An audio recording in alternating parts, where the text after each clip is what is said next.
আমাকে ডেকেছেন স্যার? এই যে আপনি ছেলেকে একটু সামলান। কেন স্যার, কি করেছে স্যার? আপনি কিচ্ছু ভাববেন না স্যার, আমি শাসন করে দেবো স্যার, রগড়ে দেবো স্যার, খাওয়া বন্ধ করে দেবো স্যার। অফিস ছুটির পর আমার সঙ্গে দেখা করবেন, এখন যান। আচ্ছা স্যার। দাঁড়ান না স্যার, ছেলেটাকে বেঁধে আনবো। আমাদের জীবনটা কি শুধু এইভাবে বয়ে যাবে সুমি? চলো না, আমরা কাকিমাকে নিয়ে অন্য কোথাও চলে যাই। কোথায় যাব? থাকবো কোথায়? অরিন্দম, তুমি কি আজকাল লড়তেও ভয় পাও? হ্যাঁ সুমি, যে দেশে টাকা দিয়ে মানুষের মনের সন্ধান পাওয়া যায়, সে দেশে অর্থহীন হয়ে পথে নামা আর মাঝ সমুদ্রে ঝাঁপ দেয়া একই কথা। তবু আমরা লড়বো। সত্যি অরিন্দম, চলো না, এখান থেকে আমরা দূরে কোথাও চলে যাই। আর কি খাবো? ঝালমুড়ি। হুম? সত্যি নন্তু, তোকে নিয়ে আর পারা যাবে না। হাতে তো দুটো ঠোঙা, তোর ঠোঙাটা কই? তোমরা খাও দাদা, কতদিন ভালো করে খাওনি। মা জামা কাপড় ইস্ত্রি করে বসে থাকবে। কত জামা কাপড় পৌঁছে দিতে হবে তো, আমি যাই।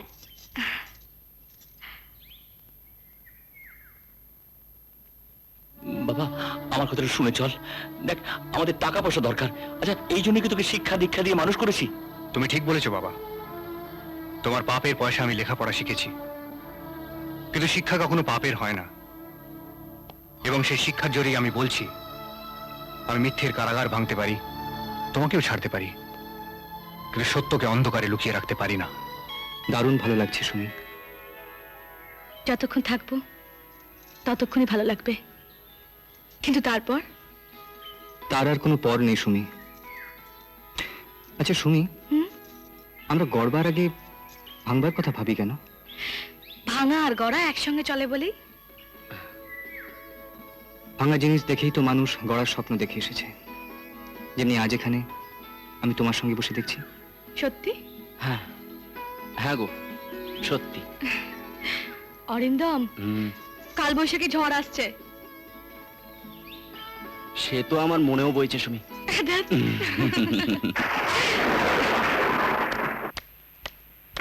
আর তুমি থেকেই যাও সুজয়, অনেক রাত হলো, আকাশও পরিষ্কার হয় বলে মনে হচ্ছে না।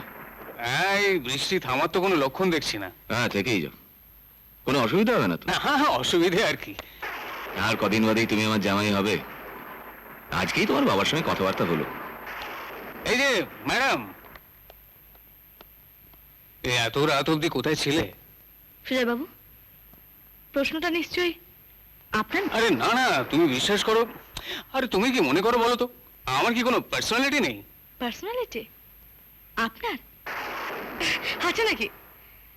আমি তো জানতাম যাদের পার্সোনালিটি থাকে তারা প্রকৃত শিক্ষায় শিক্ষিত হয়, তারা অপরের বাড়িতে দিনরাত পড়ে থাকে না।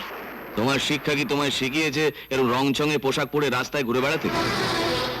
আমাদের প্রচলিত রীতি তুমি অপমান করো কোন সাহস? যে সাহসে একটা স্বপ্ন ভেঙে আমার বিয়ে দিয়েছিলে, পাঠিয়েছিলে সীমাহীন মিথ্যের বাসর ঘরে। কি পেয়েছো বাপি? তার মানে তুমি যা ইচ্ছা তাই করবে? তুমি তো শিখিয়েছো, তুমি তো অন্যায়ভাবে ঠকিয়েছো সোমনাথ কাকুদের। শুনি। হ্যাঁ, তাই তো অরিন্দম তোমার কাছে রাস্তার ভিখিরি। প্রশ্নটা স্ট্যাটাসের ছিল না বাপি, আসলে সোমনাথ কাকুর ভূত তুমি প্রতিদিন দেখতে, তাই জন্যে আমাকে নিয়ে পুতুল খেলতে তুমি দ্বিধা করনি।